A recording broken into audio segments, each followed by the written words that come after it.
শেখ হাসিনাকে দিল্লি থেকে ফিরিয়ে এনে ফাঁসির রায় কার্যকর করতে হবে। রাশেদ খান।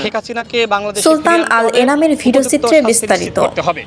জুলাই গণ অভ্যুত্থানের সময় সংগঠিত মানবতা বিরোধী অপরাধের মামলায় ক্ষমতাচ্যুত প্রধানমন্ত্রী শেখ হাসিনাকে ফাঁসির আদেশ দিয়েছেন আন্তর্জাতিক অপরাধ ট্রাইব্যুনাল।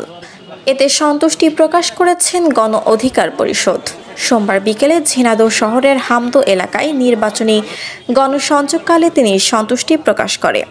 রাশেদ খান বলেন, এখন আমাদের দায়িত্ব হচ্ছে শেখ হাসিনাকে দিল্লি থেকে ফিরিয়ে এনে ফাঁসির রায় কার্যকর করা। এ রায়ের মাধ্যমে আবু সাইদ মুগ্ধের আত্মা শান্তি পেয়েছে উল্লেখ করে রাশেদ খান বলেন, হাসিনা শুধুমাত্র নয়, যারা গণহত্যার সাথে সম্পৃক্ত ছিল তাদেরও ফাঁসির রায় দিতে হবে। একটি ঐতিহাসিক দিন, গণহত্যার মাস্টারমাইন্ড শেখ হাসিনার বিরুদ্ধে ফাঁসির আদেশ দেওয়া হয়েছে। এই রায়ের মাধ্যমে আমরা সন্তুষ্টি প্রকাশ করছি। শেখ হাসিনা জুলাই গণঅভ্যুত্থানে যেভাবে নির্বিচারে মানুষ হত্যার নির্দেশনা দেয়, এই হাসিনার কোনো ক্ষমা জনগণ করবে না। আজকে সকাল থেকে আমরা দেখলাম যে ছাত্র জনতা রাজপথে, এবং তারা স্লোগান দিয়েছে, ফাঁসি ফাঁসি ফাঁসি চাই, খুনি হাসিনার ফাঁসি চাই। আজকে রায় দেওয়া হয়েছে। এখন আমাদের পরবর্তী দায়িত্ব হলো শেখ হাসিনাকে দিল্লি থেকে বাংলাদেশে ফিরিয়ে এনে তার মৃত্যুদণ্ড কার্যকর করা।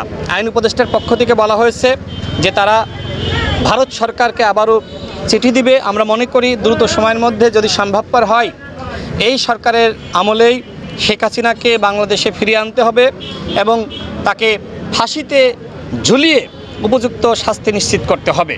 আমরা এই রায়ের মাধ্যমে সন্তুষ্টি প্রকাশ করছি। আমার মনে হয় যে আজকের এই রায়ের মাধ্যমে কিছুটা হইলেও আমাদের সেই আবু সাইদ, মুগ্ধ, ওয়াসিম, ইয়ামিনদের আত্মা শান্তি পেয়েছে।